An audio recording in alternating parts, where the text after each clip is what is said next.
Congressman Byron Donalds joining us on Daybreak 92.5 Fox News. How are you, sir? Oh, I'm pissed. Just call it what it is. Yep. I'm pissed. Yep. All right, go. Look, I talked to the president last night. Talked to him late last night. Yeah. First, President Trump's not going to let this stuff get him down. I mean, obviously, he's not happy, but it's not going to stop him. It's not going to deter him. He's going to fight this thing every step of the way because it's been widely said, everybody knows it, this has been Stalinist, third world, banana republic show trial. There's nothing under criminal law that they could even identify. And I think, if you watch the coverage of the other networks, they're all saying, well, he's guilty because the jury said. But when you ask a simple question, guilty of what? They say, bad journal entries in the company, fraudulent journal entries.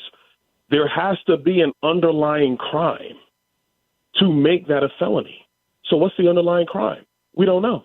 Yeah. We don't know today. Donald Trump doesn't know today. The jury never said, and the judge never asked for it. The judge said they can stitch together whatever they think he's guilty of just to come back and say that he's guilty. This is atrocious.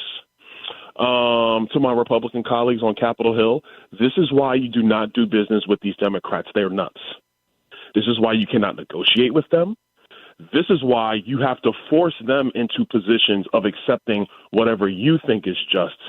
Because if you just sit there and say, that's just Alvin Bragg, or, that's just Jack Smith, or, look, I met Merrick Garland. He's a nice guy. He doesn't act this way. You're fooling yourselves. Because what this verdict demonstrates is that the Democrats are no longer playing a game of I'm just a liberal. I think Raskin was on one of the networks. Sure, and I could tell, I know Raskin because I served with him on oversight, and he's a smug he's a smug man. And for him, I could watch him containing his smugness because the word went out from the top of the Democrat Party. Be resolved, be reserved. This is a sad day, blah, blah, blah, blah, blah. No, they are giddy, they are happy, and they are holding back their laughter because in their minds, they saved the country. No, what they are doing is destroying the country. That's my mood right now. Yeah. Well, listen, we all feel it. It's until it actually happens where you actually feel that gut punch. Like you know it, you feel it. It's going to happen. We've talked about how it really would be hard for them not to, in the conditions that we were under, with a judge who was conflicted in every way, with a jury in a district that you knew was not going to be happy with Trump being there before them, and all the situations, including a judge who says you don't have to be unanimous, which I'm not sure in the history of jurisprudence that's happened, or if there's an example of that. Please tell me where that happens. True. It's a violation of the Sixth Amendment. Yeah. The jury does not have to be unanimous. The defendant doesn't have to know the actual charges he's against and face his accuser. That is a constitutional violation. That alone should throw the entire case out. And any judge worth their salt, unless they're a hack, would have never let the prosecution bring a case like that. But Judge Merchan is a hack. And it's not just him, because, and I forget who keeps raising it, he has gotten every Trump case goes before Judge Merchan. Right.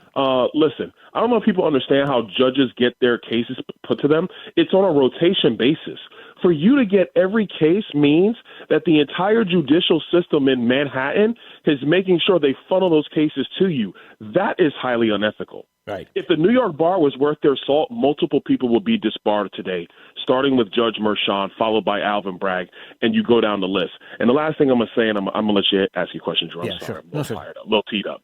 Is that at Alvin Bragg's presser, where he was like, well, we follow the facts, we don't worry about anything else, and blah, blah, blah. The man only could say one thing because he knows he had no case, but he had everything that was basically thrown his way. Over his left shoulder, this little pipsqueak, the little pipsqueak to the left, that's Matthew Colangelo, the former number 3 at Maine Justice. Never have I heard in any profession, let alone the legal profession, somebody leaves a prominent job at the top end of your profession to go down to the front lines unless you have an axe to grind. and they had an axe to grind, and they wanted to get Donald Trump. Yeah. And that's where we are right now. Or unless you were told that that's the place you're going to end up and don't worry about it, because once it's all said and done, we can bring you back or raise you up, or this guy's going to be this guy's going to be lifted high like Alvin Bragg is lifted high amongst the left. So who knows what kind of books or positions, or who knows what's next for that guy. So to take that quote unquote demotion as he did, on the back end, he's going to get taken care of. Don't you worry about that. But you know that's going to happen, Drew. Yeah, I'm just saying, yep. Because his boss, when he was still at the Department of Justice, his boss was Lisa Monaco, the number 2, and Merrick Garland, the number 1. By the way, all the Obama names. Yep, go ahead. Yeah, Sorry. You think they're not just going to be sitting there waiting to help him? You think he's not going to get some cushy, ultra cushy law job going forward? You know he is. This is a setup. It is disgusting. Here's what it comes down to. Now people want to see you all in action. You, Republicans, yep. Right? This is the time to go, okay, we're doing this not because it's retribution, but because we are trying to save the republic. There's a big difference between political attacks on opponents and you need to stop this because what you've been doing is not constitutional. Well, 2 things to this. Number 1, I totally agree. I think Republicans, especially on Capitol Hill, because I've been in these meetings, Drew, they do not want to take tough stance because they're always afraid of what a segment of voters are going to think about that. Or they'll say, well, the Democrats aren't going to accept that. My attitude is, I don't care what the Democrats will accept. I really don't. Hunter Biden's going through his thing, and the only reason, and let's back up. The only reason Hunter Biden is now in federal court on a gun charge, and he's also in federal court on tax evasion, is because House Republicans investigated the Biden family. Let's be 100% clear. That is the only reason why that's happening. But now we got to go a step further. This guy, Joe Biden, 46th president of the United States, where Robert Hur basically said, yeah, he's guilty and he should be indicted, but I'm not going to because he's an elderly old man. On November 6th, new Republican attorney general, they need to go ahead and file the charges. Yeah. Because that is the only way you're going to really get this thing back into a box. And again, I want to be clear on this. This is not a tit for tat. This is saying that there has been basically the honor system for the history of the republic. That, yes, presidents, people at the upper echelon, have cases been followed through on that should have, that in the past, if Republicans in the past had actually done the thing and followed the law, we wouldn't be at this point right now. 100% that is true. We would not be where we are right now. But they looked at it and said, no, there's a comity that we must maintain for the sake of the country, so we're not going to go down that path. The Democrats don't care about that. They obviously don't care about that. So at this point, you can't care about that either. You have to follow the law. Yeah. And you have to follow the law blindly. Regardless of whatever it might mean, right. You got to follow the law going forward. And that needs to be the position of Republicans now. And that goes to the frustration. What is it going to take for you? Not you personally, but what is it going to take for you, Republicans? How far do they have to go? Do they have to be at your door, knocking on your door, removing family members from your house and putting them in prison? Like, what's it going to take for you to finally get it to click? That it's not about getting along. It's not about being the ones who are civil. They're not civil. They're not doing anything like that. So what is it going to take for you to actually do something and that is the right thing to do? Like, these are the people that need to be investigated and go over. What are we doing? Drew, we have a lot of my colleagues who truly do believe that this is only because of Donald Trump. And this is why, we call it what it is. This is why they backed Nikki Haley. Who, by the way, has not put out a statement at all. Yeah, I know. Nothing. Who, that's why they were like, oh, we need to move on, because they believe, stupidly, that, oh, this is just Donald Trump and it's the mean tweets and talking bad about the press. And once we get past that, everything's going to be okay. No, it's not. You have a Democrat Party that is in violation of the Supreme Court. Joe Biden, he's violated Supreme Court rulings twice now. He is ignoring federal law on the border. He has violated First Amendment protections of the American people. This guy is the guy who withheld arms from Israel because he's concerned about votes in Minnesota and in Michigan. He is unlawful. We know the family history and the money. Yeah. They don't care. And it's not just him. Hillary Clinton, this whole thing about Joe Biden's family making money, you know where they learned this from? They learned this from the Clintons. They learned it from the Clintons and the Clinton Global Initiative and the Clinton Foundation shaking down companies. Hillary violating the Espionage Act. You got Barack Obama, who nobody really tries to talk about.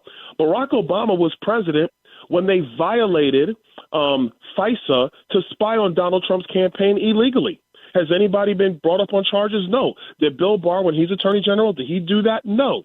All that stuff has to change. And when you do that, then it's going to be the punch in their stomach, essentially, to say, enough. And that's what's got to happen. Because, look, get past all the people that we just talked about. This is about the country going forward. Drew, history is replete on this kind of stuff. Yep. Countries cannot survive when this type of behavior in our institutions goes unchecked. The nations don't survive because at the end of the day, our justice system and all federal law, all state law, it's based mostly on the honor system. People follow it because they believe it's honorable, because they believe that the laws were passed are just and they are common sense in theory and in basis, and people follow it. Yeah. Once people believe that it's not just and they don't feel that it's honorable, they're not going to follow it. Right. You can't have a country if that begins to happen. And the Democrats, who are so stupid because they just want to get Trump as opposed to accepting the fact that their agenda sucks and Joe Biden sucks, they want to take us over the edge, over the Rubicon. They are the ones who are destroying the institutions of our democracy. It is not MAGA. It is not Donald Trump because he challenged an election. It is not Donald Trump because he beat Hillary Clinton, who in my view is the second worst presidential candidate ever, only surpassed by Joe Biden, now the first. This is the fault of them because they're so power hungry in what they want to do. They cannot accept defeat. All right, Congressman, we got to jump. I know it's a tough day today, but November's coming, and so that's when we fix all of this and we'll get it done. And I know a lot of people are motivated now. If they weren't before, they are now. All right, Congressman. Thanks for the call. I appreciate it. We'll see you soon, okay? All the best. All right, there he goes.